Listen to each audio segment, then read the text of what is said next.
For a long time, researchers believed that what you ate and what you were exposed to in the environment could alter your genes and potentially lead to cancer. However, we now know that your environment can alter the way your genes work without actually changing them. For example, you have certain genes in your body whose job it is to suppress the growth of tumors. What you eat can make those genes active or decrease their activity. So if you eat poor quality foods, those genes may not work appropriately and some tumors may be allowed to grow within your body. That could explain why even identical twins with the same genetic DNA have different health outcomes. One gets cancer, one doesn't. Researchers at Duke University have recently discovered, at least in mice, that there is a gene that almost predestines some mice to suffer from diabetes, obesity, and cancer. However, by supplementing their diet with good nutrition, they were able to turn off the gene that caused these problems.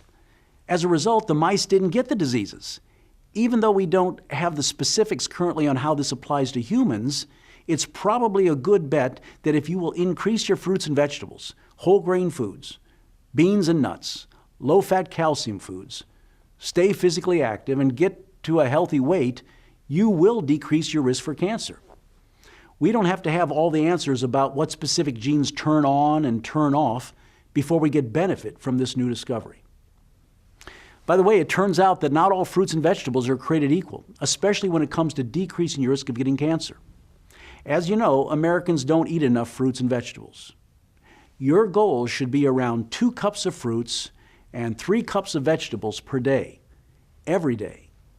You have to really work at that to make that happen. Vegetables such as broccoli and Brussels sprouts seem to have the greatest anti-cancer potential. I know, I'm not a big fan of Brussels sprouts either, but I do eat a lot of broccoli.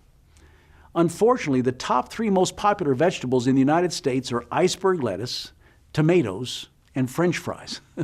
And most of the tomatoes we consume in this country are in the form of ketchup and pasta sauce. French fries are usually loaded with fat and salt, and unfortunately, from a nutritional standpoint, iceberg lettuce is pretty useless. The dark green leafy alternatives like romaine and other greens, on the other hand, are great nutrition sources. There's even some evidence that just 1 dose of green leafy vegetables eaten every day may help reduce the risk of getting lung cancer, even among smokers. But when it comes to preventing cancer, of the few vegetables that Americans do eat, they're eating the wrong ones. Not only what you eat can help prevent cancer, but your diet can also slow it down if you get it. You can also decrease your chances of it coming back as well. Researchers at Stanford University reported that women with high fruit and vegetable intakes, those getting at least 5 servings a day, plus high levels of physical activity, at least 30 minutes of walking every day, were only half as likely to die from breast cancer when it came back when compared to women with no physical activity and low fruit and vegetable intake. By the way, it took both. That is to say, high levels of activity or high levels of fruits and vegetables by themselves did not seem to give benefit. It was the combination of both high levels of fruits and vegetables and physical activity that seems to be protective. And by the way, if you'd like to know how you can dramatically decrease your chances of ever having a heart attack, stroke, or cancer, you may want to click on the link below for my new book, The Enemy Within. It's just $20 and shipping is free. Until next time, I'm David Meinz, and I'll see you then.